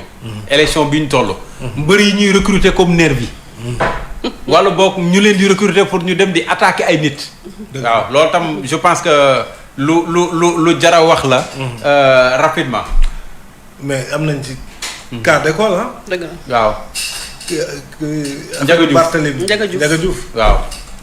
jeune innocent peut-être xamul sax. waay gars yi ñëw xam nga rek recruter ko jox la lii après nga dem xamoo sax yow fi li ngay defi. mais est-ce que bëgg xaalis jar na yenn yi. non jaru ko xaalis dafa jar baket. jaru ko de. jaru ko. te gis nañ ne souvent gars yi bu ñu bëggee def sale besoin rek. souvent ci ñoom la ñuy dem. parce que xam nañ ne peut-être sañ ñoo dem ci Balla Gaye peut-être ay Modou Lo yooyu mais xale yi nga xam ne mooy li ñu doon wax léegi rek. peut-être précarité voilà également. précarité bi ils ont des difficultés pour avoir un combat tey jii nga ñëw proposer leen yenn somme yi après dugal leen ci benn cortège wala di leen defloo loo xam ne ñoom sax amuñu sax idée. parce que aussi sécurité da nga koy jàng. du formation bu ñu jot du dara. rawatina sécurité boo xam ne yow ki ngay sécuriser dafa nekk ci oto wala muy dem ci ay mbooloo yooyu da nga ko war a jàng. tout le monde ne peut pas le faire. donc il faut que aussi ci wàllu woowu écurie yi Simon écurie yi aussi am nañ part de responsabilité. parce que écurie quand même c'est organisé. day am président am bureau am tout donc identifier seeni membres seen membre mooy lutteurs yi. donc bu ñu dégmalee yenn consultation yi ñoom war nañu toog di def ay séances yoo xam ne de sensibilisation. ci ñi nga xam ne ñoom ñoo aju ci ñoom. c'est très important mais mënuñu bàyyi xale yi noonu rek. gars yi di leen jël pour des miettes ñuy dem di def yoo xam ne après buñ ci desee ñoom ñoo ci des. parce que ñoom ñoo ci des après seen mbokk yi sonn jamono yi passé rek ñu doon wax naan bon dañ leen a recruter 15 000 francs par jour xam nga boo calculer tamit nga toog defoo dara. amoo ay rentrée ñu wax la kaay dañuy tourner rek waaw dañuy ànd yow daal lu ñu la laaj ni lu def parce que duñ la wax ji. dëgg fait 15 000 par jour. et foofu aussi man bu may interpeller ci par rapport ak écurie yi comme da nga dafa organiser wu. mbër bu am cachet nekk ci écurie bi war na am pourcentage boo xam dañ koy dindi. pour base bi yëpp c'est-à-dire moom bu dee disons 100 millions la am au moins 10 millions yi dañ ko dindi ñu jox ko ñeneen. des ci biir écurie bi des ci biir écurie bi. parce que tamit voilà sens bi loolu la war a doon. parce que yow kese dooy entraîner. da ngay am ak man contact. ñun ñaar ñooy entraîner mais man maay tax nga nekk en forme. li nga am astuce yeeg machin léegi boo demee encaisse sa xaalis man après voilà. donc nañuy gën a bàyyi woon te xel. ñoom itam. xëy na nag gars yi ngootu googu nag xëy na dinañu cër ñi ci des. mais da nga koy organiser xam nga tey. mooy ku ne naan ci benn non da nga koy organiser mu nekk lu officiel. ba pare nekk aussi ay exemple yoo xam ne écurie yëpp koy def. et loolu CNG bi tamit daf ciy am responsabilité. c'est vrai pourquoi pas CNG porte projet ñu kii ko ba nga xam ne parce que comme c'est des licenciés. dafa mel ni un footballeur professionnel bu nekk ci benn club. jóge fa di signer pour dem mais day am lu des ci club bi. duggaat aussi ci jour noonu kese la léegi yow am nga combat. dañ lay fay xaalis ba ñi nekk ci base bi yëpp aussi foog ñu ñam si. en tout cas bu ñu waxee gros bras. wala ñu wax nervi xel ci mbër yi lay dem. ci mbër yi c'est vrai. te ñoom mbër yi loolu war nañ koo bañ war nañ koo daw. parce que tamit c'est vrai que am na nag ñeneen ñu ciy dugg. gars yi entraîné ci salle yi. waaw alteeru ba jàpp. waaw alteeru ba jàpp waaw des fois ñu ne la ñooñu duñu ay mbër. mais ak lu mu si mënti doon daal parce que am na ñoo xamante ne ni am na fi ay événements fi jot a am. ñu gis yenn convois yoo xam ne c'est des lutteurs bien identifiés. donc ne serait-ce que pour loolu rek ñu leen di caricaturer comme nit ñoo xamante ne chaque jour fu ñu nekk fitna moo fay am. loolu war nañ ko mën a bañ parce que wax dëgg yàlla nag lépp loo xam ne da nga koy def di si jaamu yàlla di si daan sa doole. loolu waroo koo foowee waroo ko ñàkkal fayda ba ku ñëw fekk la ki itam bëgg laa wayadiloo. waroo koo nangu. donte nag dëkk bi métti waaw fulaak fayda donte dëkk bi nag métti na trop. mais am na loo xamante ne nit waru ko nangu benn yoon te ñoom tey dañu am responsabilité ci violence bi am ci làmb yi ñoom mbëri dañ ci am. parce que bi stade yi nekkee Demba Diop gis nga ñooñu noyeetuñu woon. c'est vrai ñaata yoon si moo nga fa yónni ay reporter nga leen def ci reportage. après ak avant les combats di tëju. xam nga insécurité yi. ay agression ay cas de vol ay nit yu ci ñàkk seen bakkan. donc tey loolu yëpp am ci làmb ji ñoom les lutteurs. les ténors am nañ ci responsabilité bu rëy nañuy waxtaan ak seen écurie yi. gis nga signature de contrat yi. xoolal télévision yi rek ñaata kii lañ fi reporté. ndax comportement wu ñi ñuy àndal. donc fu ñu waxee làmb rek gars yi ni indiscipline gars yi ni violence loolu ñoom war nañ ko bañ. donc man mais looloo tax doguma la looloo tax sax. sponsor yu bari. merci beaucoup voilà donc loolu lim leen di yàqal seen image ak violence. merci beaucoup lim leen di yàqal moo ëpp fuuf lim leen di defaral. fee làmb ji tuxu muy technopole nit ñi bu làmb amee kenn ku ci nekk la nga yor say doom da nga leen di buub ni leen bu leen génn xam nga kon loolu dem na ba finalement. marché dimanche tey la tëj. mi ngi noonu dëgg la marché dimanche. mi ngi noonu ñoom dañuy voilà donc man dama jàpp ni daal fu violence am ñoom mbëri nañ ko génn ñaawlu ko condamné ko ba pare nag seetlu seppi ñi nekk ci ñoom bu ko jaree sax ñu tàqali ko ak ñoom. parce que dëgg yàlla man dama jàpp ni booy liggéey bëgg ci ndam tamit waroo nangu kuy yàq di la jege. tout à fait peut-être ça nous permet peut-être d'anticiper sur l'autre sujet sport parce que gisoon nañ fi waa beach soccer suñu gàndee ndeysaan dem ba mondial ba yem 4e place parce que yegg nañu demi-finale mais jàlluñu. joué 3e place gars yi gagné leen nangu bronze bi seen loxo basket bi également je pense que c'est pareil à la seule différence que au moins basket bi jël na 3e place. Lamine man lan moo ñu dal ñun dañuy dem ba xaw a yaakaar Sénégal yëpp taxaw di ñaan mais après bon mi ngi noonu. en tout cas. même defe naa première journée éliminatoire bi Sénégal mi ñu doon yaakaar ne dina jël premier ci poule bi ci poulam fi mu nekk nii jëlaguñu premier de. non jëlaguñu premier il faut ñu jouer. parce que Namibie bi dafa fekk Togo. gagné ko léegi Namibie bi am na 4 points Sénégal am 3. waay donc il faut que ñu gagné match bi. pour mën a dellu si waat. sport bi daal boo jekkoo daal defal score. démb li ngay may wax ni démb rek am na kenn ku ma ko posé ne ma waa mais yow yaakaaroon ni ñun. est-ce que amul lu ñu dal dañoo tooñ wàllu wala dafa am. on est maudit quoi est-ce que amul lu ñu dal ñun. en tout cas daal man nag jàpp naa ne Simon. sport de haut niveau dafa am lu ñu tuddee mental. waaw mental daf ci am solo parce que bu ñu commencé ci basket. man jàpp naa ne mental lañ ñu gagné parce que avant le match man mi teg naa fii capitaine bu Côte d'Ivoire. mu décrypter Sénégal. ni muy comme ni ñu Belmadi defoon. ci Coupe d'Afrique bi décrypter Sénégal.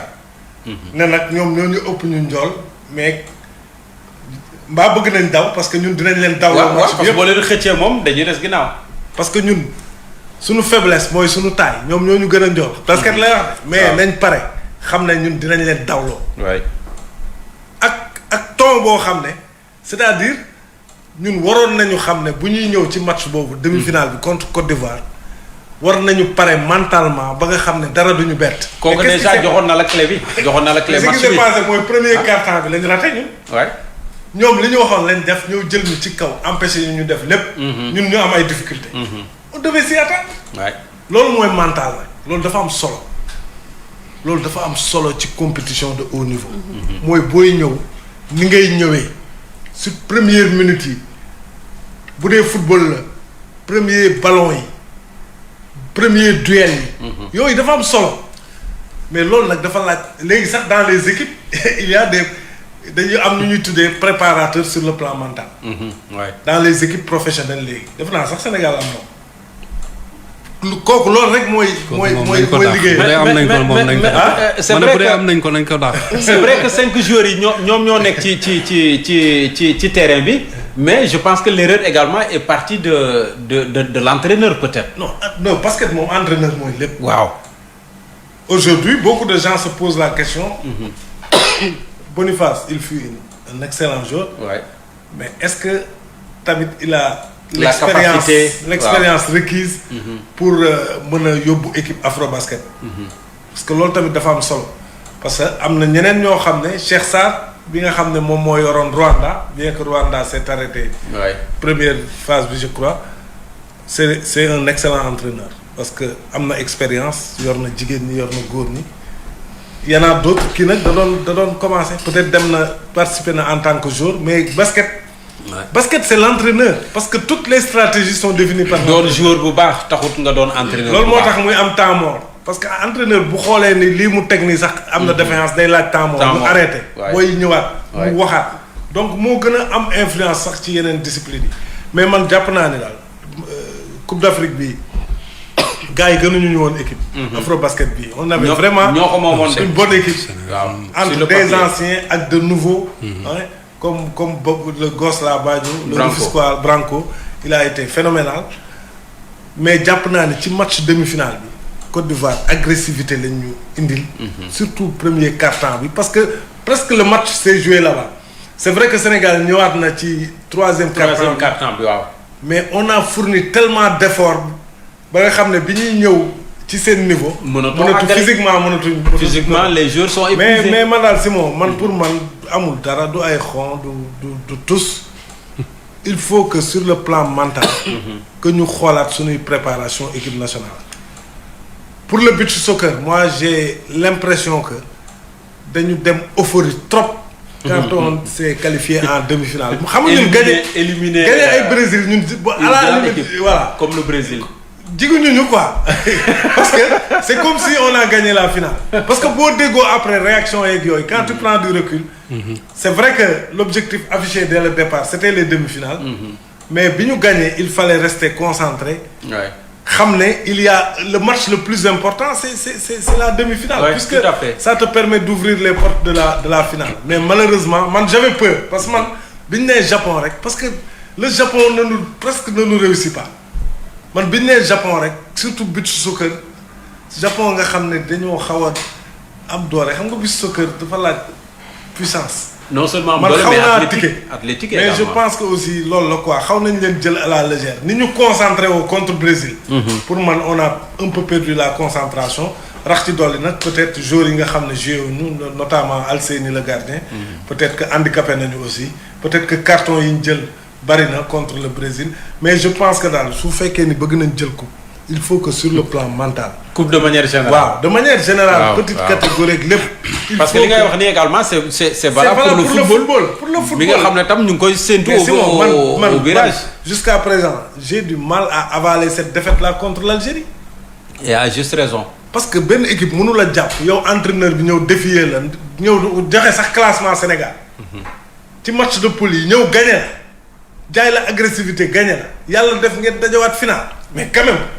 yow Simon bu may ñëwaat di xoole non su may ñëwaat neneen laay ñëwaatee. waay dama lay njuuy sax. waa ji ñëw dugal le but même pas 5 minutes mu dugal le but ba 90 minutes yow mënoo sax révolté wu ci kaw waaj. mais ça veut dire que il y a un problème mental. dans cette équipe là. parce que ay Cameroun ba mu fi mënee mooy jël coupe yépp Cameroun xaaral balaa gars yi jël coupe bi fee. janvier seen dëkk parce que dama am mental dama am ñu ñuy aborder match yi. dañ ciy teg seen bakkan Algérie noonu lañ xaw a mel. Algérie bi muy ñëw Algérie gëjoon na sax ñëw ay demi-finale mais Belmadi bi ñu ko joxee équipe bi naan ko essayer dugg carré d'as dafa ne non le groupe là que j'ai. damay dem j'y vais pour gagner. damay dem le mental. et je pense que foofu am na liggéey bu ñu ci war a def pour que quand même enfin qu'on puisse commencer à regagner keroog. à la limite dama xaw a yërëm sax góor gi si Dieng parce que lui bu ñëpp meloon ni moom. saa waay kenn waxatu ko. mais il a donné tout ce qu'il avait. mais à lui seul il fait pas le match. ba finalement sax il a piqué une colère. ci biir match bi qu'il a regretté après. malheureusement donc man daal jàpp naa ne daal li ñuy waajooj ñuy tippee mental. mental daal la ñuy wër. il faut ñu defaraat ko suñu bëggee gagner. mental daal la ñuy wër et je pense que mental boobu moo ñu manqué ci Afrobasket bi. et je pense que dimee nag Afrobasket bi moom en tout cas dañuy toogaat après di jooy malheureusement au Sénégal on ne célèbre que des défaites. après on dira oui ils n'ont pas démérité. mais c'est des défaites qu'on célèbre encore. bon peut-être pas ci bii. mais d'habitude bu ñu demee ba ñëw dañuy tagg joueurs yi wuy góorgóorlu nañ def nañ nangam à la limite sax ñu leen di tàccu alors que mënoon na ñàkk. balaa ngay wax. waaw ci mental boobu. waaw. Bruno Metsu bi muy jël Sénégal. en 2000 dafa ne 2000 dama leen gis. ngeen dem Nigéria. yaa ngi fàttali sunu match ak Nigéria. bu baax kañ. bu baax mu ne Nigéria war ko gagné. gars yi wàcc ci pelouse bi. ñu lijjanti ba ñu dugaan. ñu finalement ñu gagné Sénégal. ñu équipe bi ñibbisi li ñu defoon final bi c'était pas une première même les supporters ont un problème de mental dans ce pays. En 2000 on revient l'équipe. ñëpp génn di tertu équipe. comme si on célébrait la coupe. défaite la ñuy célébrer en fait malheureusement. finale bi passé on perd la finale mais ñëpp génn di teeru équipe bi. loolu nag def contraire mental mooy parce que quand tu dois gagner mais il faut pas célébrer la défaite. la même même supporter est un problème mental. Si, il faut pas célébrer la défaite moi j'ai pas compris. bi gars yi ñëwee finale ñëpp génn di moi j'ai pas compris jusqu'à présent je ne comprends pas parce que ce match là ñu perte ko on perd la coupe une deuxième fois. waroon na toog di jooy. waaw ñu ñëw ñu génn en grande pompe gën ñu feete sax. Sénégal lañ gën a feete Algérie ma jël. ministre bi ak président fédération bi toog ci kaw oto bi. di kii di jubilé. am benn problème en tout cas sport de haut niveau. ni ko kii waxee Lamine waxee dëgg la mental la concentration la. te wax dëgg yàlla man dama gis ni équipe sénégalaise yi moo xam basket comme football dañu am problème boobu te tamit dañu gaaw a doylu. donc boo fàttalikoo sax bi ñuy dem coupe du monde ba ñu yemee quart de finale. ba Manchis dugalee but en or ba gars yi di xëm. ñi di crise après nga gisaat ñenn ñi génn ni leen non sant yàlla parce que ñun déjà bokk coupe du monde rek déjà loolu xam nga donc nga gis nit ñi par exemple nu ñu gaaw a suuree. nu ñu gaaw a peut-être yemale ay objectifs. te loolu tamit bu fekkente ne tamit noonu la ñuy compétiré man jàpp naa ne toujours dinañ yéex a am coupe. te xam nga sax ñun balaa ñuy dem sax dañ lay naan bu fi yemoon sax mu neex. comme qualifié nañu bu fi yemoon sax mu neex. mais loolu la dañoo gaaw a doylu en fait. c'est ça dañu gaaw a doylu. waaw parce que dañ naan même des fois entraîneur yi da nga leen tendre micro ñu ne la ñun suñu objectif mooy nañ dem ba final nañ dem ba demi final. des fois nga dégg ñu ne ñun suñu objectif mooy quart de finale. wala génn premier tour. c'est tellement minimaliste premier tour. voilà donc yooyu bokk na ci li téye équipe bi mu bañ a jël coupe. parce que wax dëgg yàlla mënuñu gëm ni rek ni Sénégal oui dafa am ay problème et cetera man li ma gëm te gëm ko mooy. yow boo dóoree premier match nga dóor 3-0 deuxième match boo amaatee possibilité dóor 3-0. dóor ko. troisième match aussi pareil quatrième match pareil. même si match bi commencé nga dem dugal premier mi-temps 6 buts. bu ngeen demaatee deuxième mi-temps. bul tegg sa tànk. dëgg la continuer soo amee occasion gagné 12-0 def ko. mais des fois da ngay gis sax ni. Algérie 8-0 la dóor. merci beaucoup mais des fois da ngay gis ñoo xamante ne nii surtout Sénégal dañuy jouer ngir ñu jékki-jékki ba si biir. doo comprendre moo tax gis nga nit ñi sax ñu ngi ko doon jéem a interpréter parce que dañuy jéem a dofloo nit ñi naan seetlu leen dara équipe bi bu ñu demee deuxième mi-temps yaram day seet déedéet. parce que dafa am loo xamante ni dañ ko tàmm mu dem ba nekk ci équipe bi. wala les supporters la mi ngi koy wax. léeg-léeg da ngay gis sax bu Sénégal amee penalty wala mu war a dóor penalty. da ngay gis supporters yi jonkan ñoom ñëpp. wallaay.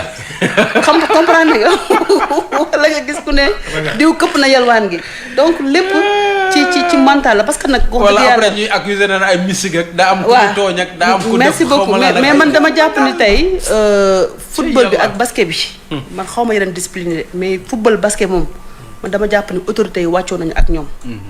def nañ wax dëgg yàlla seen kéemtalaay kàttan surtout football bi. nga xam ne am na benn année boo xam ne sax dañu ne woon bu leen kenn teeru parce que boo leen teeroowee mauvais exemple la ci jeunesse bi ñëw. parce que su boobaa lépp lu ñu defati rek dañ naan garaawul su ëllëgee ma defaat leneen lu ko gën. donc wax dëgg yàlla seetaan nañ keroog afro basket bi effectivement Sénégal mënoon na gagné. mënoon na gagné te doo comprendre nag pourquoi ñu jékki-jékki rek. bàyyeeku comme ça concentré wuñu wala est-ce que lu ñu leen yan aussi tamit dafa diis. man dama jàpp tamit xëy na est-ce que loolu aussi bokk ci Simon le fait que bu ñuy dem compétition ñu jàpp ni coupe bi dafa war a ñëw. coupe bi dafa war a ñëw man jàpp naa ne tamit loolu xëy na. bokk na si li tax xëy na ñu yannu pression boobu benn bi tamit mooy. mais bon joueurs yi tam bu ñuy dem peut-être war nañu mën a def seen xel ne coupe bi. dem dëgg la mais yow nga joué mais d'accord bu ñu leen tegee pression ñoom war nañu ko mën a assumer. parce que loolu voilà xam nga yow boo joué concentration d'abord nga ni man. damay uti ji. l'essentiel dinaa def lépp lu ma mën. pour li ma am ko. pour man dina wàcc pression bi. dina wàcc. mais bokkul ak ñu ne la da nga ko war a andi. par force dañ ko war a andi donc loolu tamit loolu mën na jouer mais pression nag dafa am ci sport de haut niveau de voilà mais wax dëgg yàlla daal même beach soccer bi tamit Sénégal tamit gis nga ni mu ci fësee parce que boo waxee ñu ne football de plage moom Sénégal kenn dàqu leen ko ndax petit camp koñ yeeg football booru géej gi donc vraiment discipline yoo xamante ne war nañ leen gën a jàppale mais autorité yi tamit gën a organiser waat d'une manière générale les disciplines sportives ici au Sénégal te toujours man damay insister toujours ci transparence xaw ma nag lan moo nekk ci biir xëy na bon du ma dugg sax ci yenn considération yi mais des fois damay posé wu ay problème lan moo tax bu ñu eggee ci yenn niveau yi nit yi du ñu bëgg a jël seen responsabilité pour dindi li doxul sans état d'âme Simon pour dindi lu doxul sans état d'âme parce que man dama jàpp ni rek comme ni ñu koy waxee fii toujours ci politique bi ñu ne mel gestion sportive tamit yenn discipline tamit pour man boo defee benn temps war nga mën a pousse keneen ñëw jël ñu ñam kooku tamit dan la mëne mais waroo nekk fenn rek jënd fa bàmmeel aussi gañewoo dóoroo puusoo paasoo ba pare nag mooy ci affaire bi xam nga parce que loolu tamit bu yàggee mooy andi clan yi nit ñi doon dénoncer rek surtout ci fédération sénégalaise de football nga xam ne lu nekk wax dëgg yàlla jàngat dañ ko fi ay yoon parce que en fait loolu lay nirool parce que boo xasee ba yàgg fet da ngay placer say gars te boo xasee ba placer say gars pour ñu déjjati la fa day nekk problème da nga koy miiner donc même boo defulee résultat dañ la fay mujjee bàyyi donc man jàpp naa ne discipline tey muy entraîneurs yi muy président fédération yi war nañu à chaque compétition bu ñu paree ñu def l'état des lieux évaluer daal di nag jël vraiment ay kii yoo xamante ne ni war nañ ci mën a jaale par exemple ñu ne kat bi yoon yem nañ demi-finale bon ki nekk ci bopp équipe bi est-ce que li lañ doon xaar ci moom objectif yi lañ fixé woon ci moom fan la ci toll donc est-ce que duñ séparé wu moom pour keneen man jàpp naa ne bu dee dañuy def noonu ci sport bi mbir yi dina gën a avancer quoi. tout à fait peut-être Bokar également li ci am solo mooy ñu teel a préparer équipe yi à la base je pense que bu ñu amoon préparation boobu parce que compétition day am nga jëli kenn ku nekk États-Unis jëli kenn ku nekk Espagne jëli kenn ku nekk fële boole constituer équipe je pense également que peut-être xëy na loolu mi ngi mën na am ba léegi. mais peut-être il faut savoir révolutionner également. xam nga man moom j'ai une mentalité ci côté sport. parce que finalement tu n'as qu'une sélection mais t'as pas une équipe. ci côté sport local boo seetloo chaque fois man équipe Sénégal. suñ ma ko joxoon peut-être dañ may gaaw a dàq. parce que non ay locaux laay jël. parce que man dafa am loo xam loolu laa gëm. mooy que ni li nga wax noonu cohésion. gis nga nit da ngay préparer. ba taxaw ki nga xam ne chaque jour day entraîner ak yow ki nga xam da ngeen miinante. di kafante seen biir mën a waxante. Sénégal yaay wax question de mental. sax mu xam la nga ko wax. pour man c'est pas une question de mental xam nga lu ñu am question de communication. est-ce que seetlu nga Ivoiriens yi ni ñu doon waxante seen biir. Sénégalais yi du ñu waxante. tu as l'impression que da nga dajale ay miinante wuñu quoi. kii day taxaw fii kii fële de temps en temps ñu xaw a déyante. mais ñële dañuy communiquer bu baax di ñaaxante nii di harceler te démb final bi ça fay faire la différence mooy da ngay xool Ivoiriens yi seen paaw bu am 41 ans. nga xool égyptiens yi les meilleurs joueurs presque mooy ñu am plus de 40. waaw kii tunisien bi xaw ma waa jooju moom égyptien rek laa koy wax. mais affaire bi c'est que dama jàng ci seen cohésion bi seen affaire boobu ñun man dama naan loolu moo ñu manqué. parce que côté mental on a été combien de fois champion d'Afrique 5 fois je pense. 5 fois. 9 médailles d'argent. mais boo calculer am nañ 9 médailles d'argent. 6 médailles de bronze. donc basket moom mooy sport bi nga xam ne ñun suñu teranga mën nañu wax ci wàllu trophée foofu la nekk. donc sport la boo xam ne tey côté est-ce que ñu ngi koy dundal à la base mooy tey bon ci école yi ci quartier yi nga xam ne dañ faraan def basket et cetera léegi bu fekkoon am nañ une base la parce que man li ma gën a séduire ci équipe bi dama koy wax sama frère bi mu ne ma xam naa li may seetaanee match bi la ba ne ko man dafa am ay boy yu ma fa gis. booy fay Rastaman bi défenseur.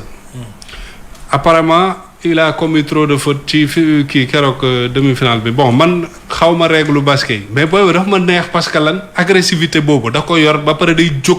di contrer gars yi nga gis ne ils lui ont mis des coups bas foofu tam côté arbitrage bi j'ai pas trop compris. am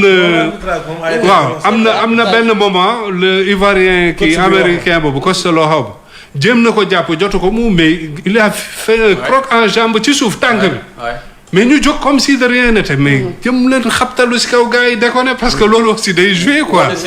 waaw agressivité yi ñëw xam nga déconné. et dama gis ne ñun on est trop gentil. mais dafa am moment ci sport. waaw loolu nag mooy mental. non gentil li ngay wax noonu. parce que les Ivoiriens ñoom ils se sont préparés mentalement. pour venir nous bouffer. d'accord ñun tamit. ñun saf suukar rek. non Ivoiriens itam ñoom dañoo xam limite mentalu Sénégal. mais foofu la xam nga commencé foofu dox suñu kaw. bien sûr xam nga pression ñu wàcc. parce que ñoom xam nañ ne bu ñu bàyyee Sénégal. ñu basket seen basket dañ leen di gagner. mais nag il faut les empêcher.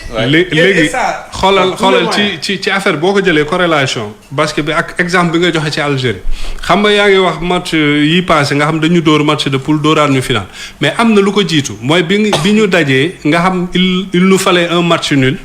ñoom il fallait que ñu dóor ñu pour qualifier ñu dóor ñu 2-0. match boobu dox suñu kaw.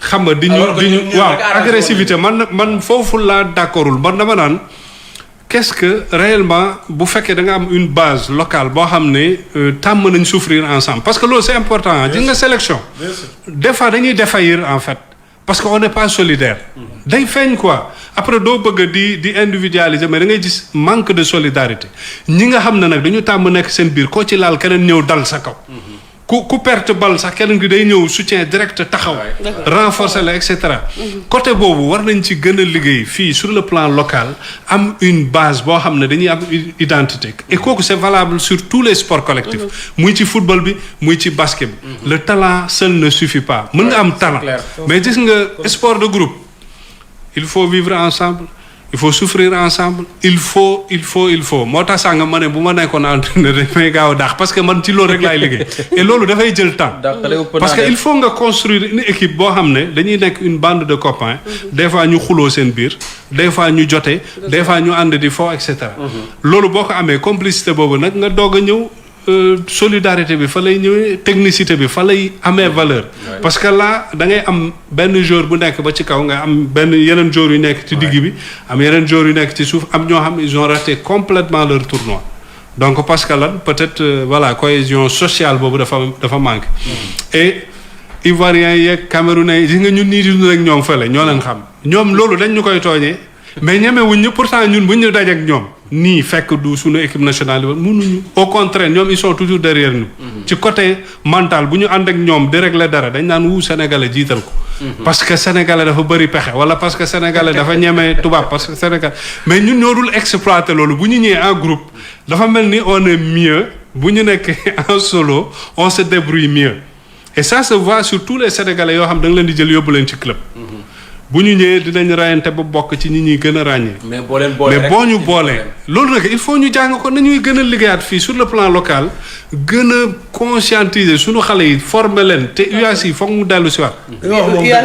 UAS yi foog mu ñëwaat. parce que moi j'ai remarqué que Sénégal surtout basket daan nañu am ay joueurs yoo xam bu baax technique très technique mais technique waane. ay joueurs yu technique nga xam ne avec le ballon doo ko mën a jël. dañ ci daan am ay 2-3 ci équipe bi. Branco bi moom. mais dañ daan am ay joueurs à droit saa yoo jógee day dugg. mais man damay seetaan vraiment suñu équipe basket bi on peine même. keroog Côte d'Ivoire dañu ragal 3 points yi. man dama doon wax ne mais pourquoi du ñu. waaw 3 points yi dañu xaw a ragal booy ba la il a beaucoup essayé mooy Bamba Diallo je pense. li nga wax dëgg la au plan de la formation il nous faut revoir aussi parce que basket aussi. mën nañ ko def fépp ah. parce que ñun ñoo dominé woon le basket. surtout chez les hommes. mais malheureusement depuis 24 ans ça commence à. non dafa yàgg dafa yàgg mënatuñu jël trophée. te xoolal ni sax peut-être dund. te xoolal question mentale bi année boobu. Angola lañ daje. match de poule mu dóor ñu. mais biñ dajee final. mais Sénégal c'était extraordinaire 3 points yi fu nekk la doon duggee. ma ne la mental bi daf ci am solo. afro basket bële passé bi Côte d'Ivoire organisé. Côte d'Ivoire daf ñu jàpp match de poule. dóor ñu xaw ma plus de 20 points d'écart. yàlla def ñu daje 3e place. La 3e place était qualificative je crois au championnat du monde. wala boog muy ouvrir ay qualificatifs pour nga dem jouer match barrage. mu nekk match bu am solo à Angers. Cheikh Sarr moom moo yoroon équipe bi mais il a pu concocter un plan et il l'a fait même la nuitamment. maîtriser Côte d'Ivoire. le lendemain ñu ñëw match bu metti ñu la Côte d'Ivoire. te Côte d'Ivoire joué à domicile. soxla 3e place bi. mais dañ leen a gagné match bu. léegi nag xoolal yaa ngi tudd foofu nag foofu la nekk. mooy mental ñële gis nga bi ma xoolee ci seen entraîneur tubaab bi ma dama tiit. psychologiquement mental xoolal man maintenant Côte d'Ivoire nag loolu lañ ñëwee ci match bi loolu ñu leen xañ. moom lañ ñëwee ci match bi. mais Lamine entraîneur tubaab foofu la xam nga ñun dañuy wax bon il faut un entraîneur local baax na trop de mais tubaab boo ko joxee sa équipe. day dem di étude moo dàq espionné kaa leen ñu espionné day jël ay émissaire di yóbbu fu nekk jour bu nekk mu topp ko gis nga bu ko nit sonalee la muy lekk sax da koy lijjanti. mais loolu. et tu vois que dañuy ñëw pour yow dañ lay teg jaral na leen ñu sacrifier nit pour nit mooy tey da ngay jël ne Gorgui Sy Dieng c'est le voilà mooy meilleur joueur sénégalais day jar nga sacrifier sa benn jour teg ko ci kawam. xoolal seen gars bi am 41 ans kooku lan moo nekkoon rôle am les sales coups. match bi yëpp loolu la fa nekkee coow gaañaate affaire yooyu et ils ont réussi parce que da ngay gis ne le manque d'expérience parce que boo xoolee final bi ñan la joueur presque équipe yi yëpp expérience en quelque sorte et loolu aussi c'est important man sunu entraîneur bi mais je le vois comme un joueur waroon na mën a jouer sax. ay moromam ñu ko mag jouer nañ les Tunisiens ñaata. moins d'âge même Angola aussi. oui ñooñu mag fuuf. donc loolu aussi voilà nañu gën a plan de carrière bi nañu ko gën a yokk xam ne c'est sur la durée ngay construire des vainqueurs. bien sûr te séance bañ a yàkkamti. dans le sport moderne. séance vidéo daf ci am solo. bu baax parce que léegi équipe yu mag yi ngay gis yi yëpp day am moment boo xam ne tous les joueurs sont là dans la salle ñu tegal leen. ay séance vidéo di gis seen force ak seen faiblesse. léegi tamit équipe yi day am koo xam ne il ne s'occupe que de vidéo. donc loolu dafa am solo moo tax da ngay observer sa adversaire mën a déceler ay faayam wala nga teg sa stratégie c'est très très important te ci basket la gën a grave.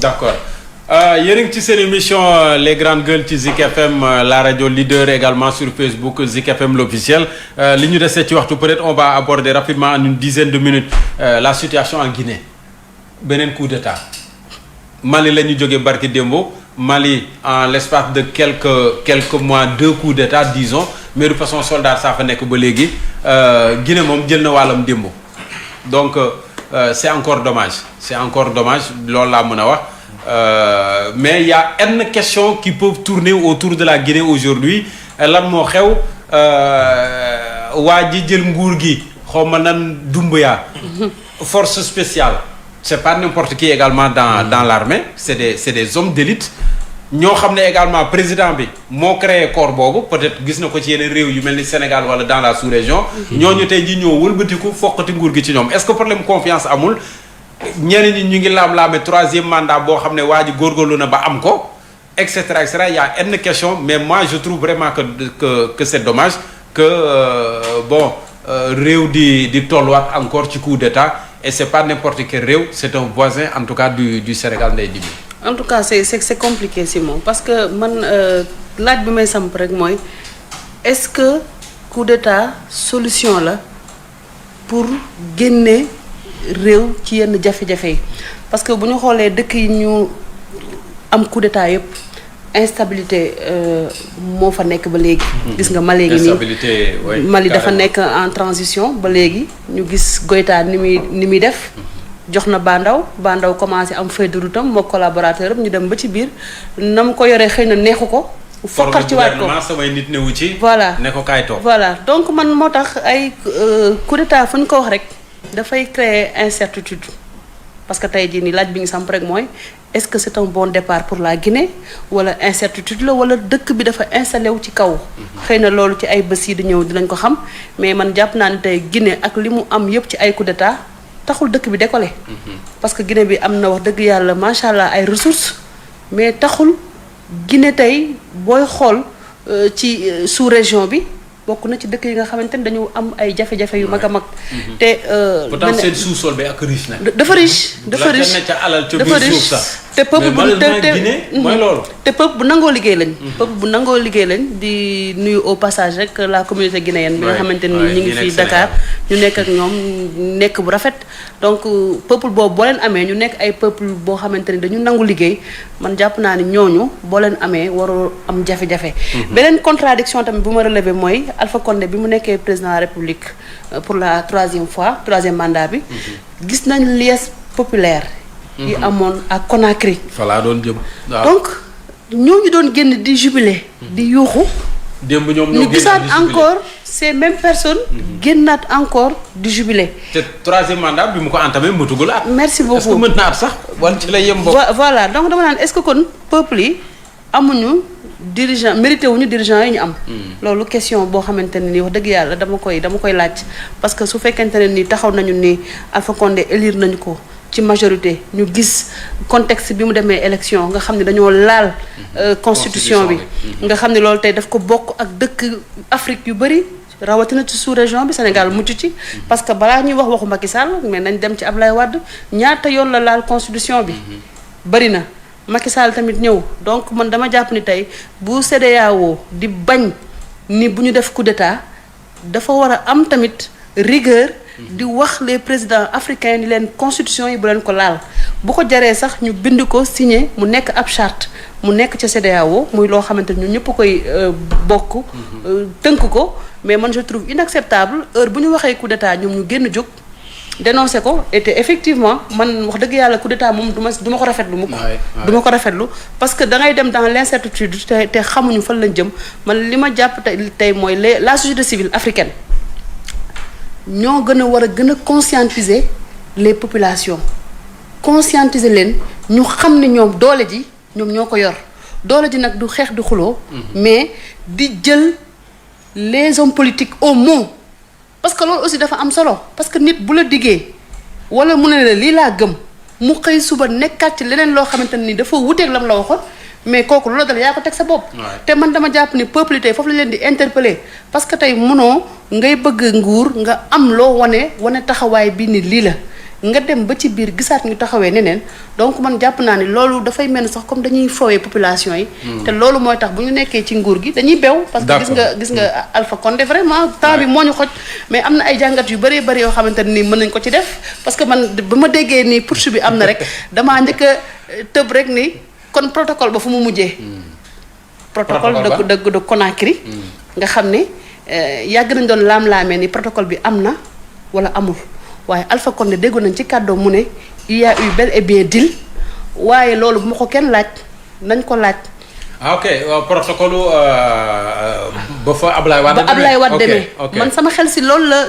si loolu la ñëw dama ne protocole boobu noonu. ndax dafa mujjee wadd ci suuf. wala dafay continuer parce que kenn xamul ñoom ñaar lu ñu tënkoon waaye jàpp naa ni rek mbiru politique rek la woon donc lañ fa tënk mënta engagé benn yoon ñaari peuple yi donc xam naa ni wax dëgg yàlla mën nañu def ay jàngat yu bëri si moom yu am solo mais temps bee ñu xoj mais Bokar est-ce que du Guinée moo am problème ak Guinée ci boppam seeni biir la xam nga colonisation je pense que am na lu bari loo xam ne profité nañ ci daal di koy ji ci yenn dëkk yi mu réussir mooy problème ethnique le communautarisme ethnique kooku malheureusement boo xoolee dëkk yu bari yi am coup d'état en Afrique loolu daf ciy jouer mooy man tel xeet laa bokk nangam dañ koy faral di feeñal muy indi ay problème ay jafe-jafe te ci sunu dëkk yi ñu wër yëpp aussi problème boobu dafa nekk muy lu jar a bàyyi xel léegi dëkk coup d'état xam nga dafa bari façon man je suis contre c'est vrai coup d'état ak forme bu mu mënta ko doon et man je mets au même niveau kuy jalgati constitution di koy dëpp